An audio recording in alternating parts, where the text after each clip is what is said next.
Bien-aimés, quand vous voyez ce que Dieu a fait dans les premiers livres de la Bible, dans le livre de Genèse, dans la création, quand Dieu voulait créer les poissons, il a parlé à la mer. Et quand il voulait créer les arbres, il a parlé à la terre. Mais il s'agissait de créer l'homme, Dieu s'est adressé à lui-même. Faisons l'homme à notre image. Et vous comprenez que quand vous enlevez le poisson de l'eau, il meurt. Quand vous enlevez ou vous déracinez l'arbre de la terre, l'arbre ne peut plus exister. Il meurt également. Cela veut tout simplement dire que lorsque vous enlevez aussi l'homme de Dieu, vous déracinez l'homme de Dieu, vous séparez l'homme de Dieu. Et plus précisément, vous déracinez, vous séparez le croyant, le chrétien de Christ, automatiquement, il perd son existence. Il meurt. Le croyant meurt.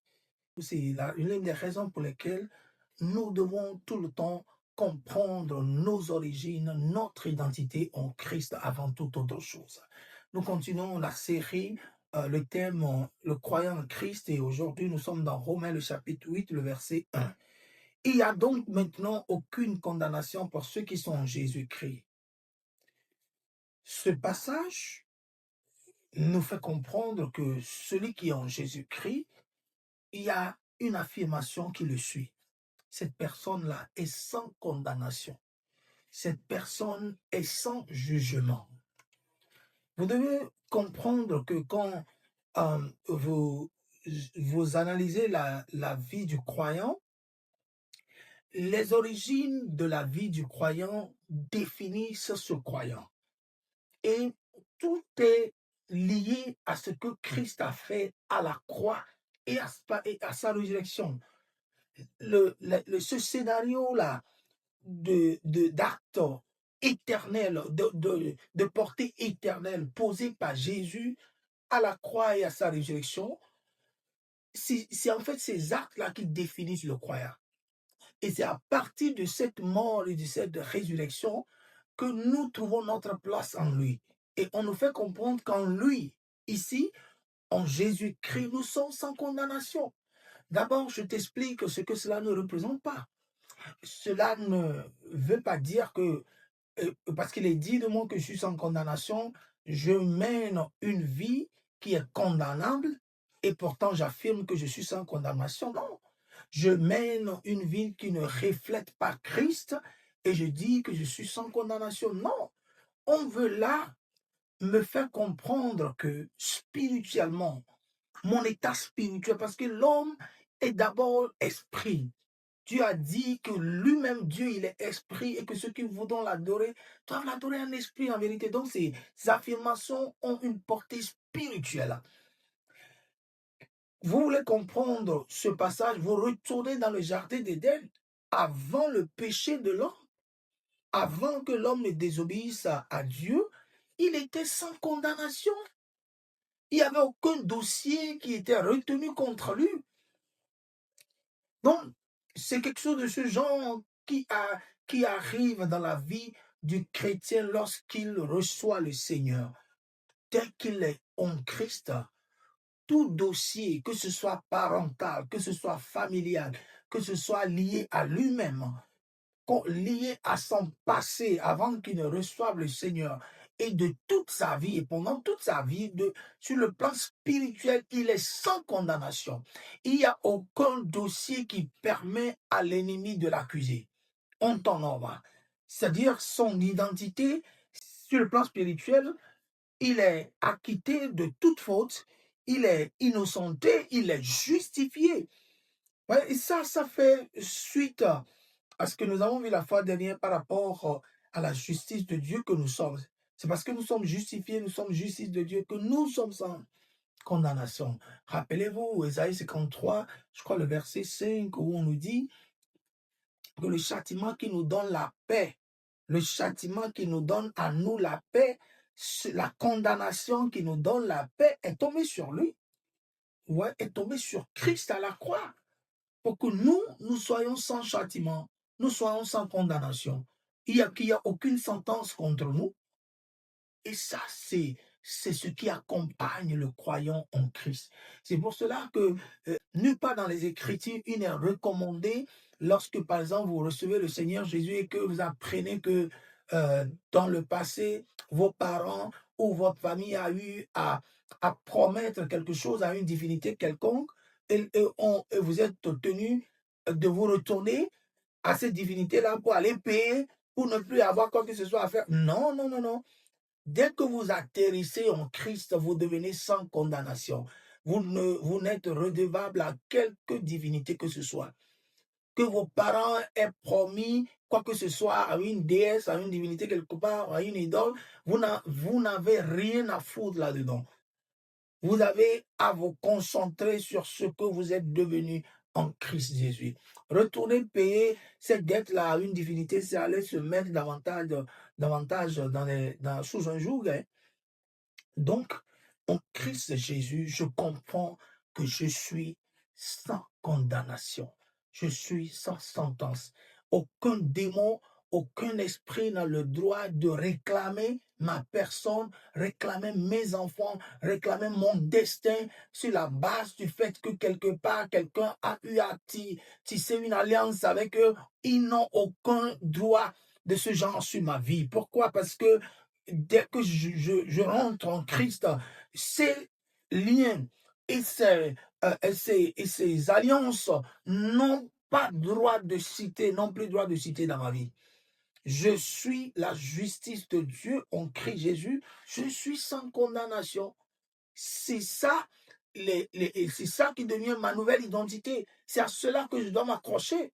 Au lieu de passer toute ma vie chrétienne à briser les alliances, qui ont existé avant moi, je préfère passer toute ma vie chrétienne à m'accrocher à ma nouvelle identité. Et là, ce passage que tu viens de lire peut faire l'objet de prière pour toi. Et ce n'est pas du genre, ce n'est plus une prière du genre, Seigneur, fais en sorte que l'ennemi n'ait rien contre moi. Toute accusation qu'il porte à mon endroit, je l'anéantis. Non, non, tuer sa condamnation voudrait dire que peu importe le dossier que l'ennemi portera contre toi en accusation, tu es innocenté par le sang qui est versé à la croix pour toi. Et j'ai eu à le dire déjà que cela ne m'amène pas à mener une vie de libertinage par rapport au péché. Cela ne m'amène pas à me mettre à poser des actes qui sont condamnables et me dire que je suis sans condamnation. Non, c'est parce qu'on essaie de me dire. Mais rappelez-vous, j'ai eu à le dire, mais toi ici, quand je deviens chrétien, ceux dans l'Ancien Testament recherchent, ils recherchent le niveau où ils seront sans condamnation en respectant scrupuleusement les ordonnances de Dieu. L'idéal, l'objectif, c'est d'arriver à être sans condamnation. C'est ça, et c'est à ce niveau-là qu'ils arrivent, on dit qu'ils sont sans faute et on les déclare justes. Mais moi, en Christ Jésus, je deviens juste dès que j'entre en lui à cause de ce qu'il a fait en ma faveur et on me demande de mener la vie de ce que je suis devenu en lui. Donc je suis sans condamnation, mais on adresse un appel à ma personne de vivre conformément à ce que je suis devenu, de vivre conformément au fait que je suis sans condamnation.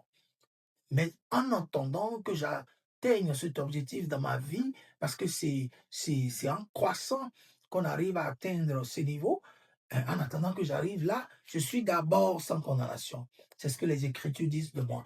Les Écritures ne se basent pas sur le fait que j'ai pu arriver à être sans condamnation avant de le dire de moi. Pour le fait que je suis en Christ Jésus, je suis sans condamnation. On n'a pas à se référer aux actes avant de me déclarer sans condamnation. C'est comme on dit, le passage de Apocalypse, il dit, béni soit heureux les morts dans le Seigneur. Heureux les morts. D'autres versions disent, bénis sont ceux qui sont morts dans le Seigneur. Ça n'a pas, On dit dans le Seigneur, la condition c'est d'être dans le Seigneur, c'est de mourir dans le Seigneur. Et là, ce n'est plus le moment de chercher à savoir, bien qu'il soit mort dans le Seigneur, est-ce qu'il est vraiment béni? On devait scruter, et chercher dans sa vie, voir s'il a commis des bêtises. Non, tout ce qu'on a dit là comme condition, c'est de mourir dans le Seigneur. Vous voyez là? C'est la même chose par rapport à ces affirmations nous concernant. Prenons les Écritures telles qu'elles nous sont adressées. Et ça, par exemple, qui dit que je suis sans condamnation, je peux m'accrocher à cela et l'utiliser dans ma prière de tous les jours. Au nom de Jésus de Nazareth, je suis sans condamnation. Il n'y a aucun dossier qui soit retenu et qui pourra être retenu contre ma famille et contre ma personne parce que Christ a payé le prix pour moi. Et ça, je le dégage de Romains 8, le verset 1. Au lieu de chercher à savoir ma famille, qu'est-ce qu'ils ont fait, qu'est-ce qui s'est passé avec mes parents, accroche-toi plutôt à ce que la parole de Dieu dit de toi. Et tu verras que sera qu'une affaire de temps. Tout se conformera à ce que dit la parole de toi. Parce que, en fait, tu n'es pas le produit de tout ce qui s'est passé avant toi. Tu n'es pas le produit de ce que disent les gens de toi. Tu es le produit de ce que la parole de Dieu dit de toi. Et c'est ça ce qui fait la foi chrétienne. C'est en cela qu'on nous appelle les gens, les croyants. Nous croyons en ce que Christ a fait en notre faveur. Donc, s'il y a une identité à garder de ta personne, encore ce soir par rapport à ta position en Christ, c'est que en Christ, je suis sans condamnation. Quand je me tiens devant le Père, je n'ai pas analysé, voir est-ce que j'ai bien payé ma dîme, est-ce que j'ai été fidèle dans ce, est-ce que j'ai mené ces semaines-ci une vie droite avant de... Non, non, non, non, non, je ne dois pas avoir ce sentiment-là. C'est vrai que j'aurai des insuffisances parce que je ne suis pas parfait, mais je ne vais pas me livrer au péché, je ne vais pas me livrer à une vie qui n'est pas conforme à ce que je suis. Je vivrai conformément à mon identité. Mais en entendant que j'arrive à cette maturité par rapport à mon identité, je suis conscient du fait que je suis sans condamnation. Et c'est ça, la foi chrétienne. Que le Seigneur te bénisse. Amen.